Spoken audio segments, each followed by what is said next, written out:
morning, and welcome to Sunday Story Hour, where we share real-life stories of how human design has helped our guests know themselves on a deep, transformative level. By knowing and trusting ourselves, we develop deeper, more honest relationships and unlock our true gifts.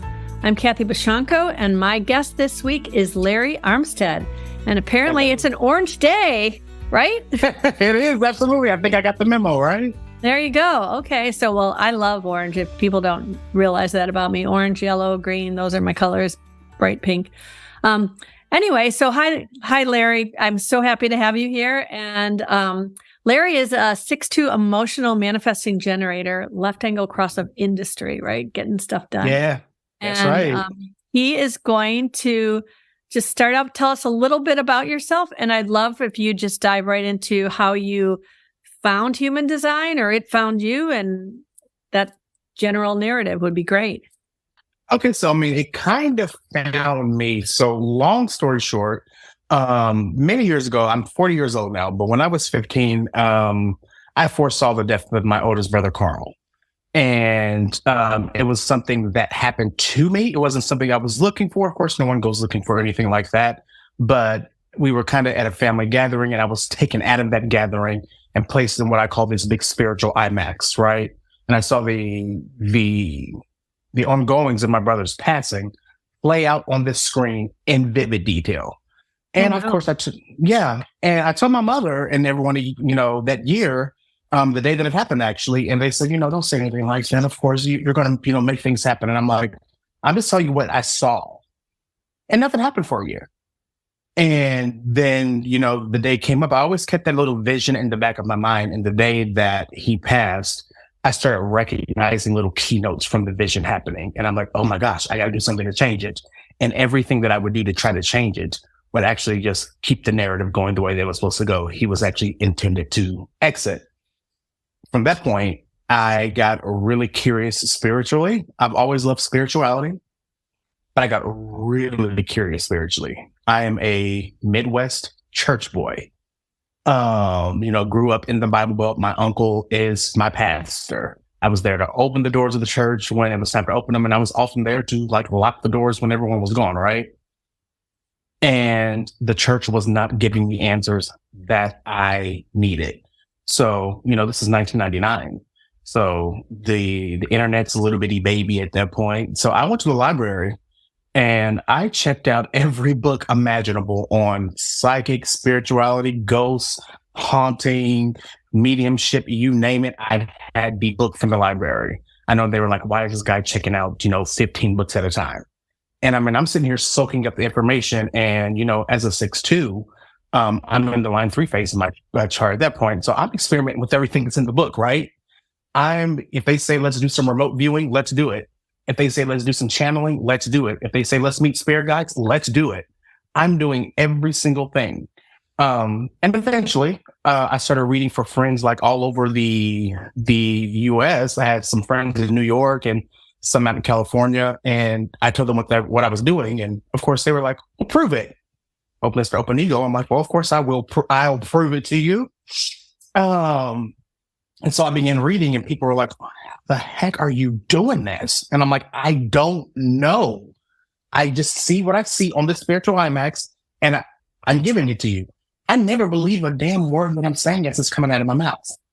I always look back and people are telling me, and I'm like, oh my God, are you serious? They're like, yeah, you. And that still happens to this very day. My business coach, who I hope is watching, she just told me something the other day, and I, gave her the vision of it. And she was like, Larry, I just want to reflect back to you. It's happening. And I'm like, oh my God, are you serious? She was like, yeah, I have to keep on showing you that you're actually right, even though you never believe a word that you say as you're delivering the message. And from there, I began doing kind of readings kind of around locally. I would go get readings from, little psychics here or tarot readers here. Mm-hmm. And I would end up reading them.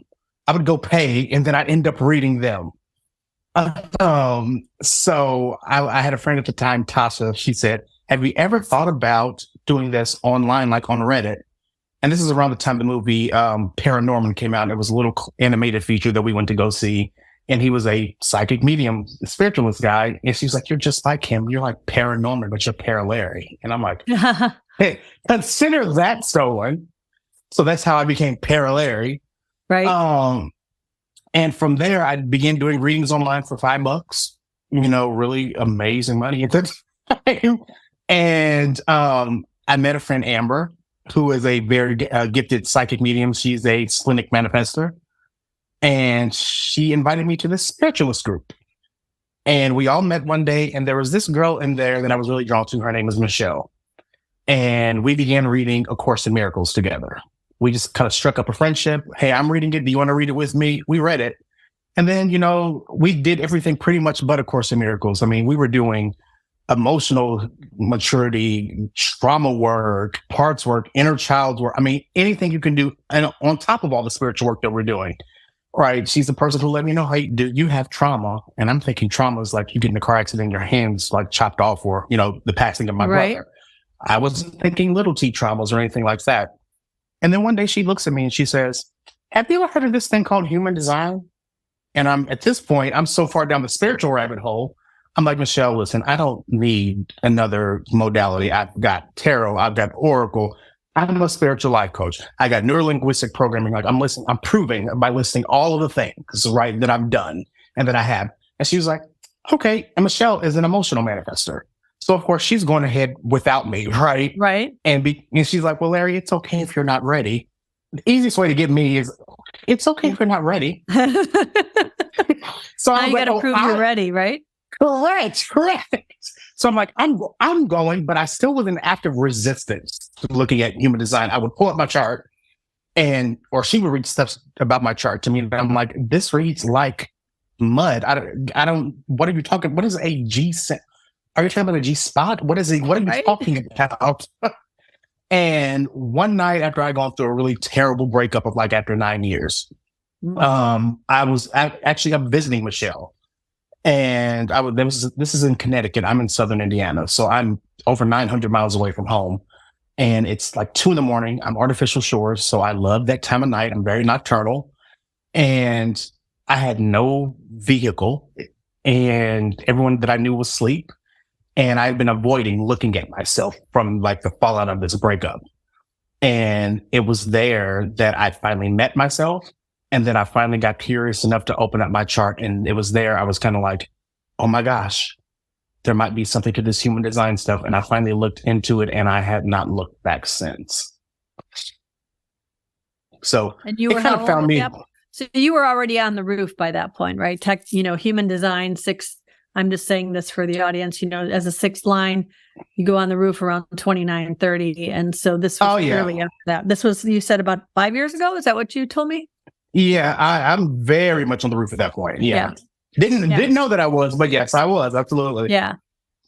So what was it that you saw in your design that made you say, okay, maybe I do need this. Maybe this is something for me. What was it that you saw in that body graph? For me, it was my profile. It was the 2-line more specifically that really got me, because for the bigger part of my life, I come from an amazingly huge family. Like we have to rent out like banquet halls or have 3 different Thanksgivings or Christmases, right? And I've always been the person, I'm like, okay, that's enough of this. I need time to myself. Or when, I have a lot of nieces and nephews. There's 36 of them. God bless it. And when I was still living at home with my parents, I would always I'd get upset when people wanted to stay over, or the nieces and nephews wanted to stay over. Right. And when when friends would want to come over to my house, and I'm like, oh, okay, it's time for you to go. I need alone time. I always thought I was strange. I was like, and everyone would say, why are you like that? Quit being like that. And the moment that I saw that Herman line and I read that, that brought me to tears. I was like, oh my God, I'm not crazy. This is actually my body asking for this. Right. And that was enough. That was just the hook that I needed just to say, okay, there's something here. And I just kept going. And the more I uncovered, I was like, yes. So it's just been one yes after the next. So it's interesting because I feel like that's usually what really, there's always that feeling that's what really gets people, where there's this one thing where you're like, oh, I'm not broken. I'm not crazy. That's not something that I need to change, that everybody keeps telling me I need to do this to overcome it or whatever. And when you start to realize that that thing you knew innately about yourself that everybody told you was your thing you needed to work on, is My detriment. part of your superpower, right? Yeah. Yeah. So in your what you said? What people would say, that's your detriment. Oh, you really need to work on that. You really need to change and fix that. Indeed, I don't. Right. It's how I'm designed to work. Yeah. Yeah. And it's funny because, so I'm 6'2", and obviously, it says right on my thing here, and clearly, I didn't even find human design till, or it found me after I was already off the roof. And, but your design is so different than mine, being single definition, whereas I'm triple split, which means I have these three, and I'm not talking down to you. I know you know this, but I'm just explaining for those who don't know. Triple split means I have energy centers that connect over here, and energy centers that connect over here, and energy centers that connect over here, but they don't talk to each other and on any kind of consistent, reliable basis. So I have this second line body that needs to hermit, but when I'm alone, I don't connect. So I have spent my whole life not understanding that, right? And thinking, I want to be alone. I need to be with people. I want to be alone. I need to be with people. And it just felt so wrong all the time. And now to understand that I need to be alone, and maybe that alone means sitting in a coffee shop by myself, just watching the world go by, or having people around me that I'm not active. Maybe I'm even having idle chit chat with, but it's not this constant, immersive, go, go, go kind of mentality. Or even it's just connecting on a Zoom call. I really feel like that connects up my splits for the day very nicely sometimes. So, and it's when someone is single definition, for them to try to understand what it's like to be a second line hermit who doesn't, it's kind of, it's been a lifelong process figuring, understanding that. But anyway, back to you. So you found this out and you started to explore on your own, and then what?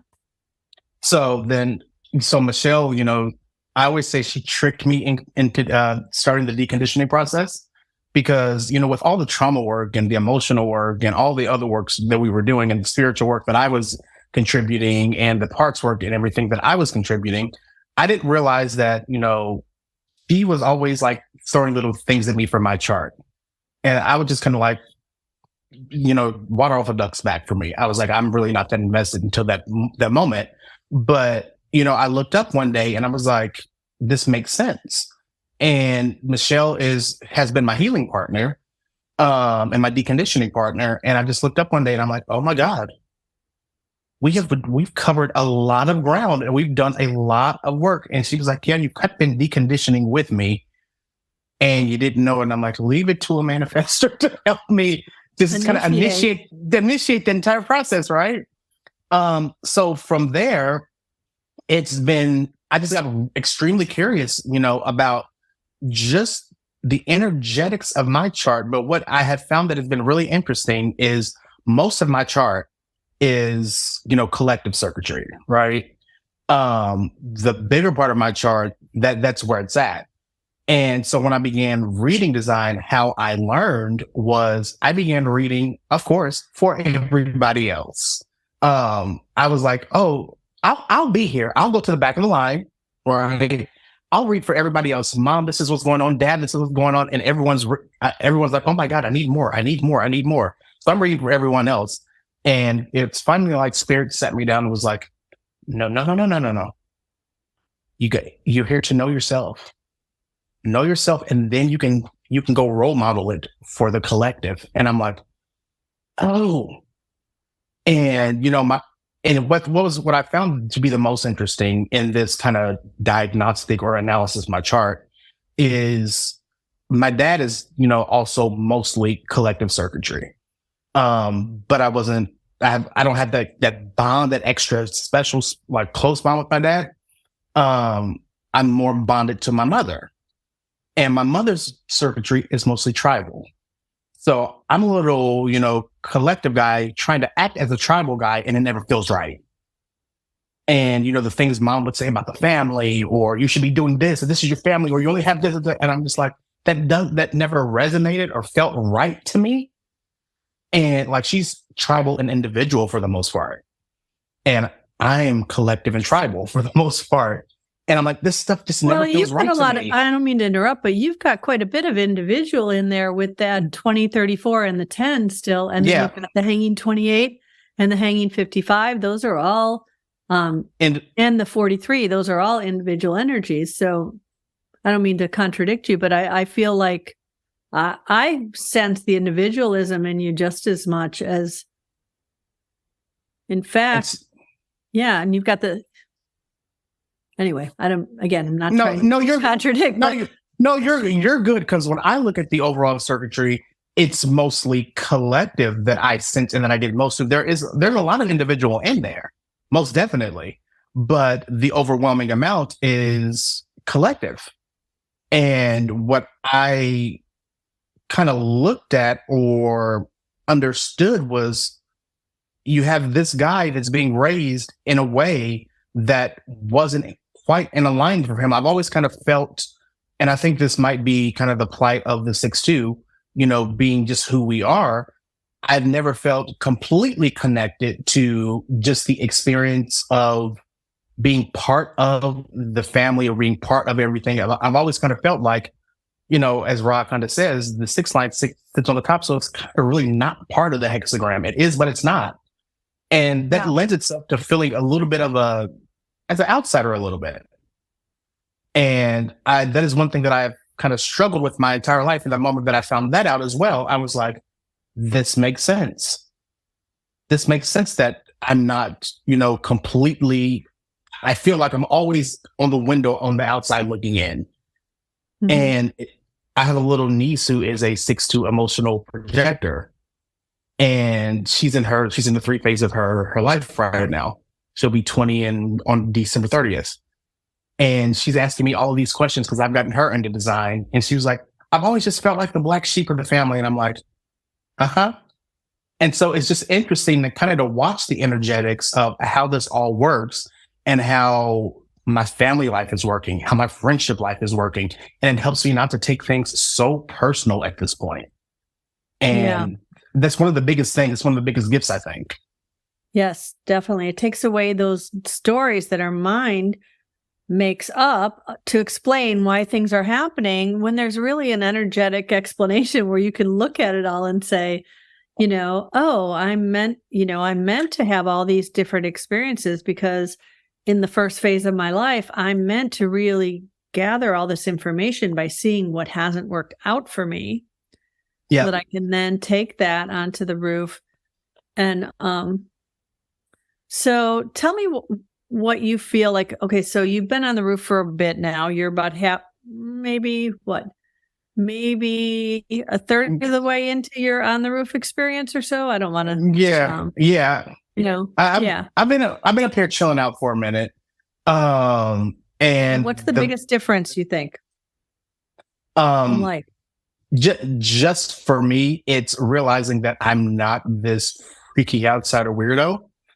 Because again, like I said, I've always been spiritual. And as I began listening to, the lectures from Ra and all of these things, the one thing that Ra said to me that just didn't hit my strategy and authority the right way was, all the spiritual stuff is, it's great, but it's an illusion. And I'm like, no, it's not. It's not an illusion at all.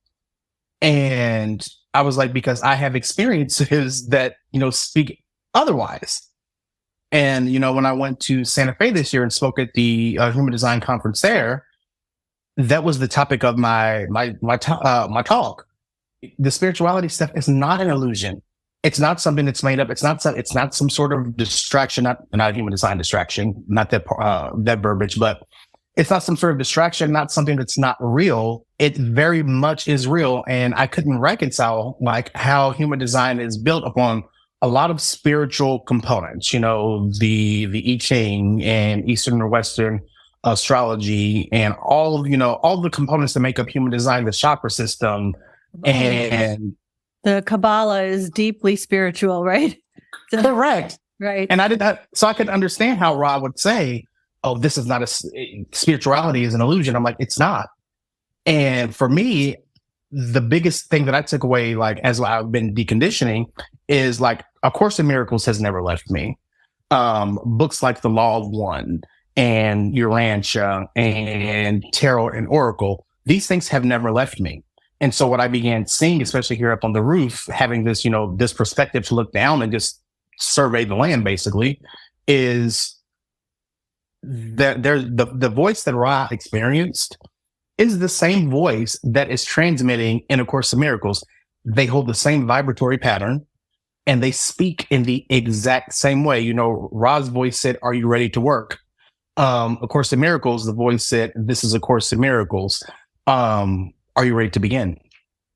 And they speak in the very similar way. Ra talks about no choice. A Course in Miracles says, this is A Course in Miracles. The course is not optional. The only thing you get to choose is the time in which you take it. But the course isn't optional. And I see these threads going through all of these spiritual frameworks. And I'm like, oh my God, what if the voice transmission is something that has always been playing in the background?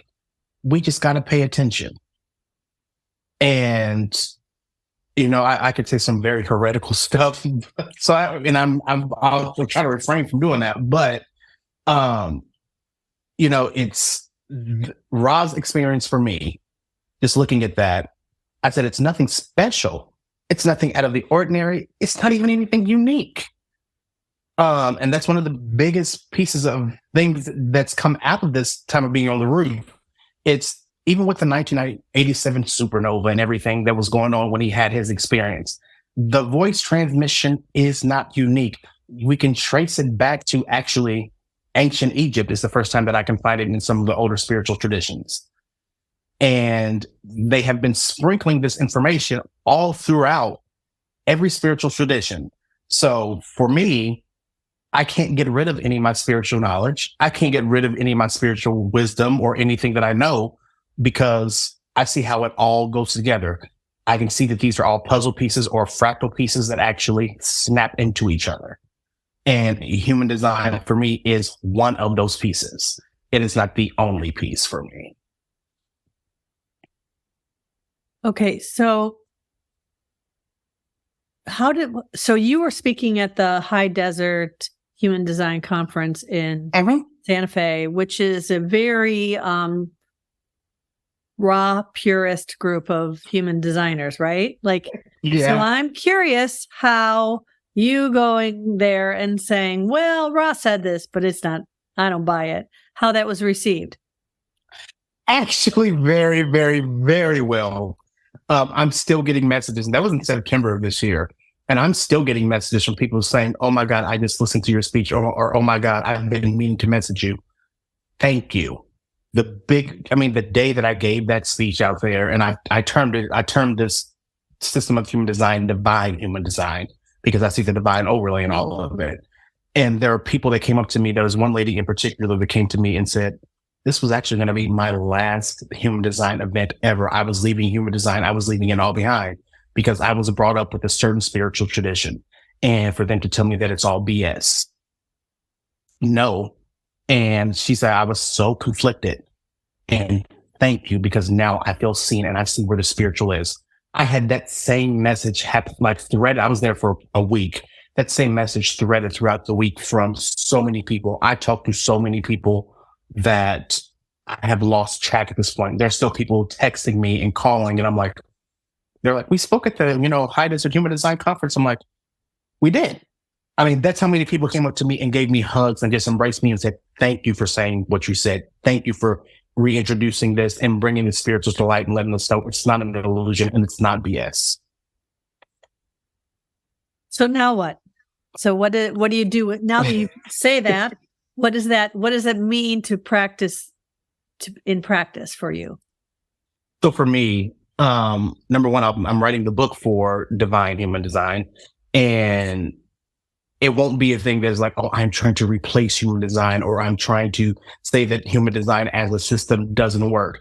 The way that I view it, for me is, Ra was still very much a human being, and he had a very human mind and a very human nervous system that had a capacity to bring in what he was able to bring in for this collective at that time, or, for humanity at that time. That does not mean that there was all that there was. I mean, before he passed, he was, reportedly working on, rewriting everything in more empowering language, right? Which is why I really think Karen Parker for what she does. But for me, design language, right? Absolutely. Because it's more empowering. But for me, I'm writing the book on divine human design, and it's not to replace anything. It's more of a reference book just to say, this is one more piece of the puzzle that I have that other people may not have. And what I have been seeing is, there are blind spots that each energy type has. There are blind spots that we all have individually. There are ways, like from A Course in Miracles, I can lay the 365 lessons from the A Course in Miracles workbook on top of the gates and the channels and the energy centers.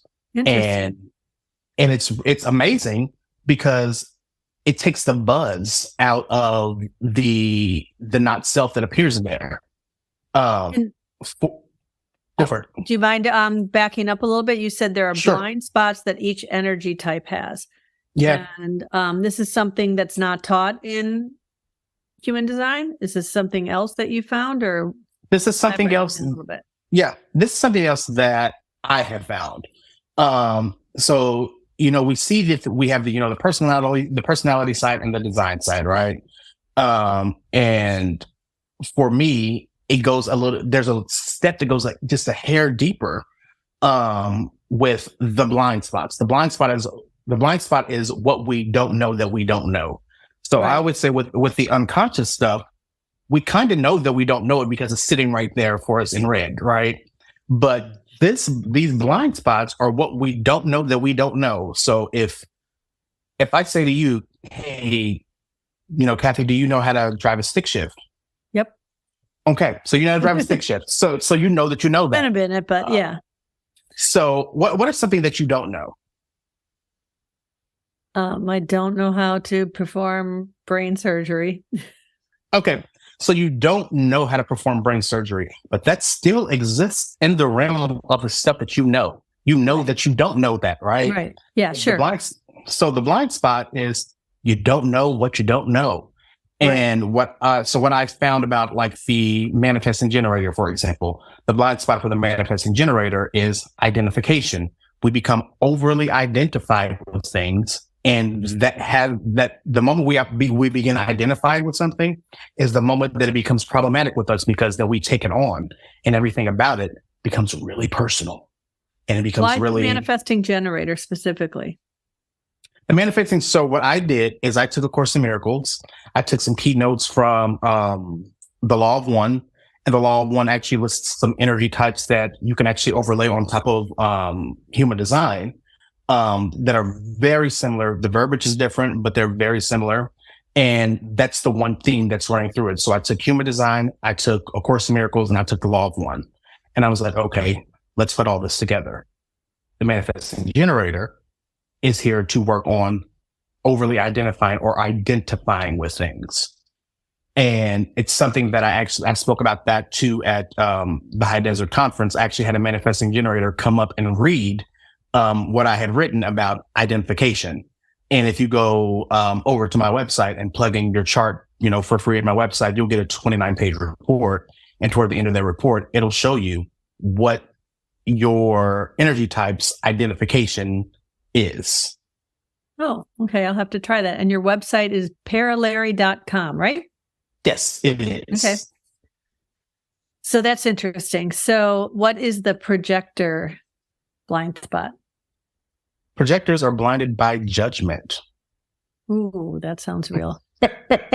Projectors are blinded by judgment. It is judgment of the self and judgment of the other and judgment of the situation. And I think I know a lot of that comes from the the kind of the not self spin that will happen in the projector. The projector room. Yes, absolutely. Yeah, definitely. That relates. Yeah. So that's the big blind spot for the projector. What about the manifestor? The manifestor is blinded by. Hold on. You didn't know I was going to quiz you on this, so you get. Yeah. I know you were quizzing on that. Yeah. The manifestor is blinded by justification. Ah, okay. Yeah, they're blinded by justification. They're meant to just act, right? So they shouldn't be justifying. They should just be informing. They don't need to explain. They don't need to. Right. Yeah, correct. So it's all of these things that people aren't saying about themselves. Like the generators are blinded by faulty compass. Like what? By what? By a faulty compass. So it's like it's when the generator tries to act as a type that it's not designed to act as, the compass goes wonky. It's like putting they're not following their yes. They're not following their sacral yes. Okay. Correct. Okay. And then so you got them all there except the reflector. What's the reflector? The reflector is really interesting. They're blinded by being openness, so they see everyone's goodness. Or they see just goodness and all. And goodness is a very blanket term that I use. But when you see, you're feeling this, they feel to see their goodness. Yes, they feel to see their goodness, and they feel to see the goodness in everyone else. Right. So that's the blind spot that the reflector holds. They only see the potential. Yes, I've heard that about reflectors before. So that I can see where that is. Yeah, so that's interesting. Cool. So how has that helped you to know do you know what you are overly identifying with, Mr. Manifesting Generator? Oh, gosh. I was very much over-identified with this, woe is me, I'm powerless, I'm helpless, I'm defenseless, somebody please come rescue me.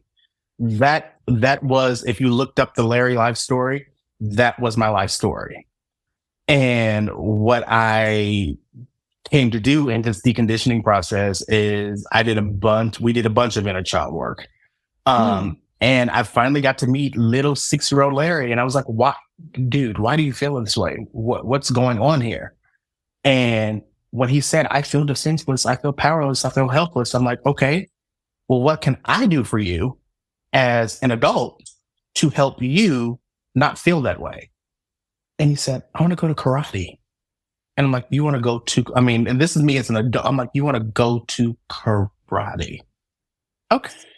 So I took him around the city, and I sat in every karate studio in the city, and I was just waiting. I'm emotional, so I'm like, no, this one doesn't feel right. This one doesn't feel right. And I'm like, okay, one of these I'll get here, and it'll feel like home. It'll feel right. And I walked into one, and I was like, oh, this is here. And started that day with Taekwondo and Krav Maga.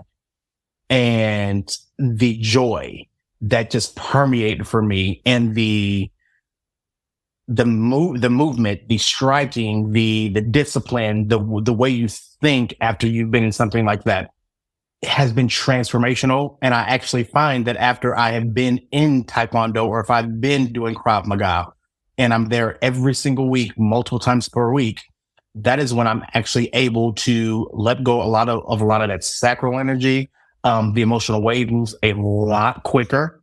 And I'm able just to get to clarity a lot quicker. And I'm not staying stuck in stories. I'm not staying stuck in not self. And I notice it's the days that I don't go, like on the weekends when they're closed. And let's say something happens that throws up a wave. I'm like, oh my God, I need that movement. But it was that for me. That was my identification. Wow. So what was the second one called? Something you said Taekwondo, and what was the other one? And Krav Maga. I've never heard of that one. Or maybe I have, but I've never paid attention to it. Have you ever seen the movie Enough with Jennifer Lopez? It's a little older one, like a fake. It's that's where I actually first saw Krav Maga. She was in an abusive relationship in this movie, and she was trying to leave her husband, but he was kind of stalking her all over the country, and she learned the system to defend herself. Okay. And I'm in bed one night, and I'm like, I want to do that. Right. And, little Larry's like, I want 6-year-old little Larry said that. Yeah. Yeah. He was like, I want to do that. And so I was like, okay, dude, we'll find it. Yeah. And we had to find the right one for him. Right. So how long Yeah. have you been doing that? I have been there. It'll be going on 4 years. Oh, wow. That's great. Yeah, Yeah. I am 3 belts away from my black belt. So I'm really excited about that. I know there's some rest coming right after that.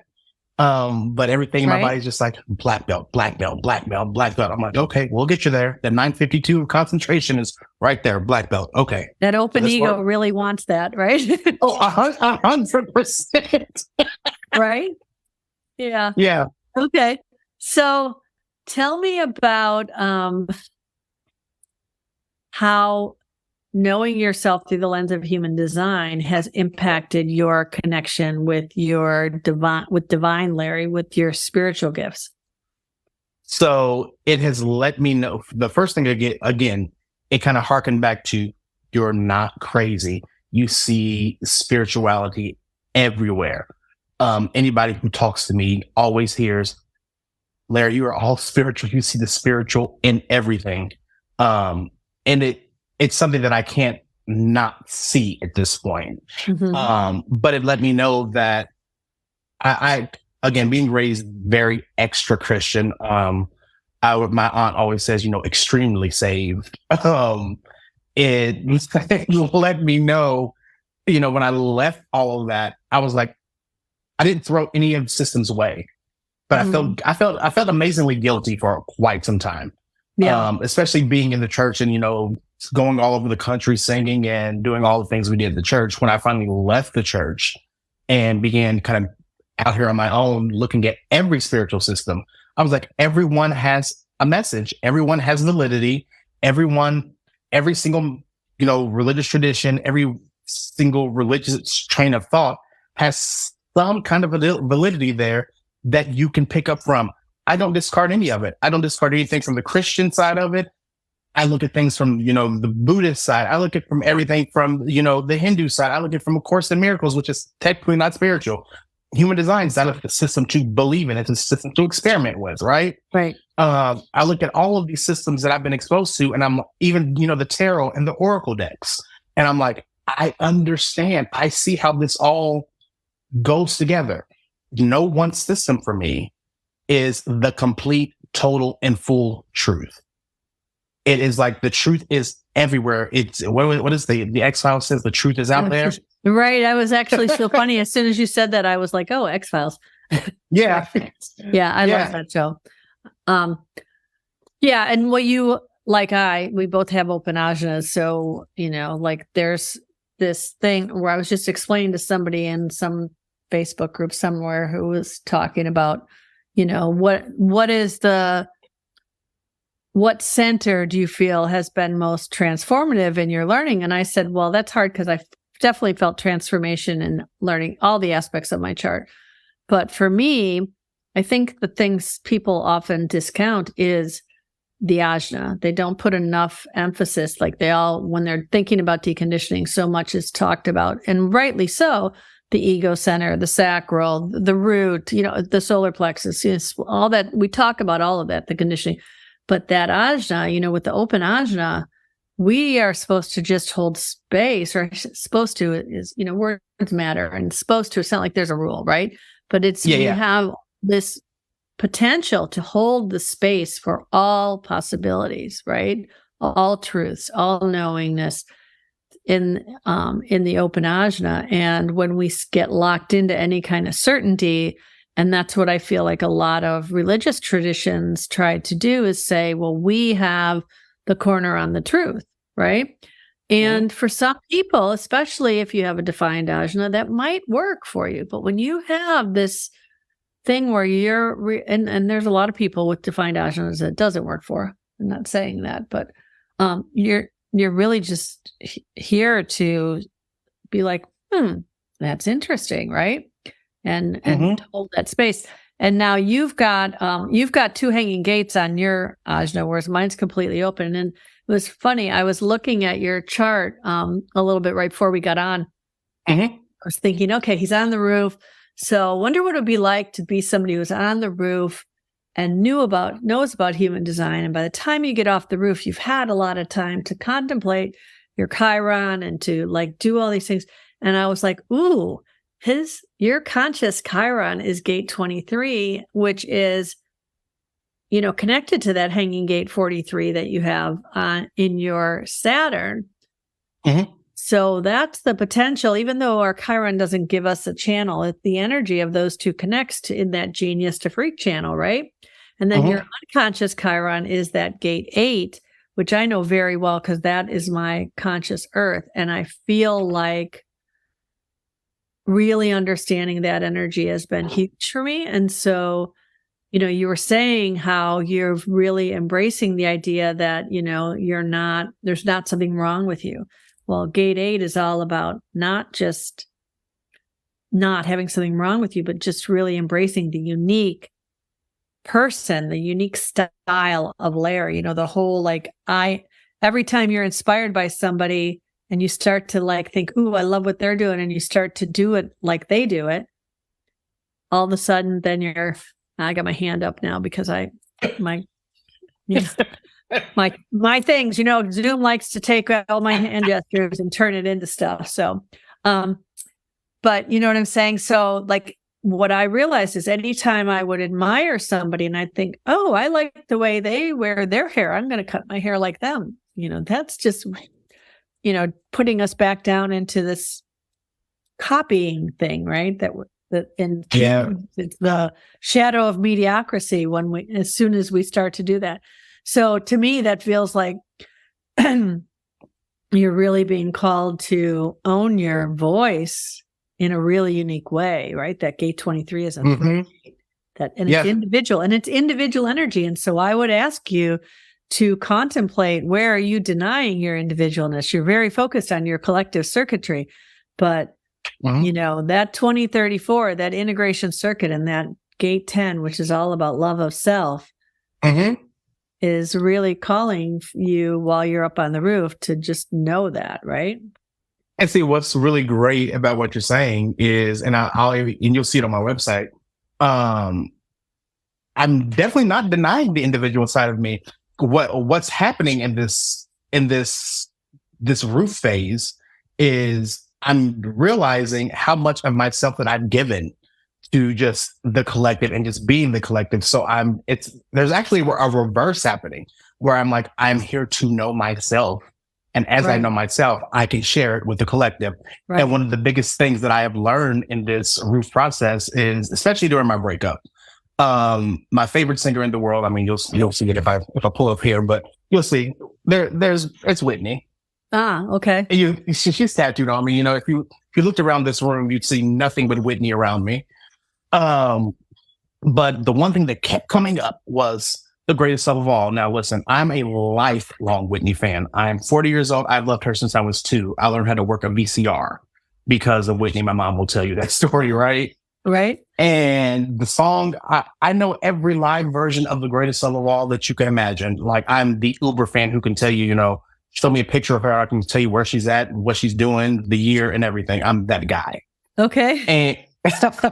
And the song that kept coming up was the greatest love of all, the entire breakup. And this is also heavy deconditioning, right? And I'm like, why is the greatest love of all keep coming up? It won't leave me alone. And so as I began listening to the words, holy crap, that was the biggest thing. Learning to love yourself is the greatest love of all. And then I began picking that song apart, piece by piece. She says, no matter what they take from me, they can't take away my dignity. I'm like, they can't take it away, but you sure the hell can give it away. Yeah.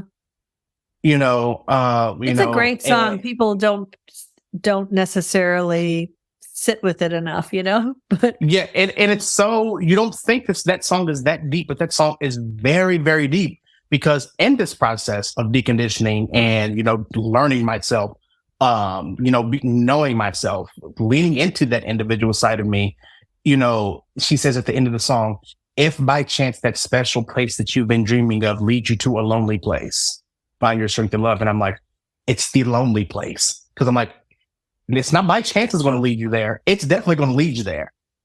but you'll find your strength in love. So I have a program on my website called the Greatest Love Academy, where I actually take you through how to love yourself. Because everyone says, oh my God, self-love, you should love yourself. The problem is you don't love yourself. And I'm like, no one says. Right. And so I take you through that song, but I take you through that song as with a spiritual component. So, I mean, it sounds like, oh my God, you're just going to take me through the song. No, we're doing parts work. We're doing inner child's work. We're doing trauma work. We're doing shadow work. We're doing all of this stuff so you can find your strength in love. And that love is completely right here. Well, you have a lot of potential to, looking in your chart, we all have, all of the chart, but I'm looking at the definition in your chart. You've got that 50-27, which is that super tribal, nurturing, like aura busting energy where, I remember just recently asking Karen Curry Parker to explain what she means by aura busting energy. And she said, if your grandma has the 20-57 or 50-27, and you're going to think about doing something grandma doesn't like, you're probably not going to do it. Like, you're not going to go to grandma's house with all your piercings in if grandma doesn't like them, if she's got that channel, because that's the kind of energy. It's so strong. It pierces through your aura and so you have this big impact on your tribe. So, that whole really nurturing energy, but it's that kind where people don't want to go against you because they don't want to lose that nurturing. But then you've also got that gate 29, which that's in your incarnation cross. So that's your conscious earth. And that's so much, there's so much commitment in that. So, and then the gate 30, which is, desire and dreaming. It would be really easy for you to, in not self, just throw it all away for love, right? Because, so I'm guessing during that first third line phase of your life, when you were younger, you were like tragically in love several times, probably where, you would just like, but I love them, right? That's honestly what made me stay in that relationship for almost 10 years. I knew, here's how funny your design is. Obviously, your design is always playing in the background, whether you know it or not. Yeah. When I went on the first date and sat in that guy's apartment for the very first time when I first met him, my entire body screamed, no. And I remember being jolted by it. And I was like, no. What do you mean, no? And the longer I sat there, I was like, no, no, no, no. And I'm like, why are you saying no? You're fine.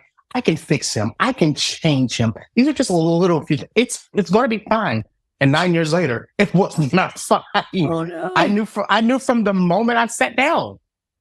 But again, I didn't know design at that point, right? So I was just like, you're just being crazy. And then open head notch. It's fine. I'm gonna try to be certain. I'll talk myself out of it. This can be fine. I'll prove that I can do it. I'll prove that, and then I'll make him. It doesn't work. Right. But I would not go back and change anything that happened over those 9 years because it brought me to where I am now. Right. Yeah. And that's the real truth of that, a third line in general, but a sixth line, even I think in some even more extreme ways, that first 30 years where we're learning from what doesn't work, and we're not third line. So we're not really built with the resiliency of a third line. So we learn from what doesn't work, but we learn that lesson in a really hard way. Whereas the third line, when they learn those lessons, they have a little more built-in resiliency. And I'm not saying it's not difficult, but especially if they have the awareness to know, oh, okay, that didn't work. And now I know, and I'm a third line, and that's how I learn. Right. But as a sixth line, it really does, take its toll on us. And so, yeah, it hurts our feelings so bad is what I find. Like, it really just like, I feel like the third line is, and this is really bad, but I love horror movies. But I feel like the third line has that Freddy Krueger, like you can stab him and do everything he wants, but he's coming back. He's like, I'm coming back. But that sex line is, you get stabbed and it's like, oh my God, I'm dying. Oh my God, I no. could never watch the Freddy Krueger movies because I'm such a visual person and I don't like to watch anything he's just so hideous. Right? I couldn't watch it. So I have watched parts of them, but yeah, it's been a minute. We're getting towards the top of the hour and we've had a couple of people who've commented or whatever. And so I know one early on when you were talking about the Jennifer Lopez movie, Angel said she loved that movie. She kicked ass. And then Jennifer Balcom commented, extra Christian. Oh my God. Deconstructing Christianity has expanded my spirituality rather than narrowed it. I so relate. Yeah. And I have felt that to be true as well. I did a lot of deep dive into,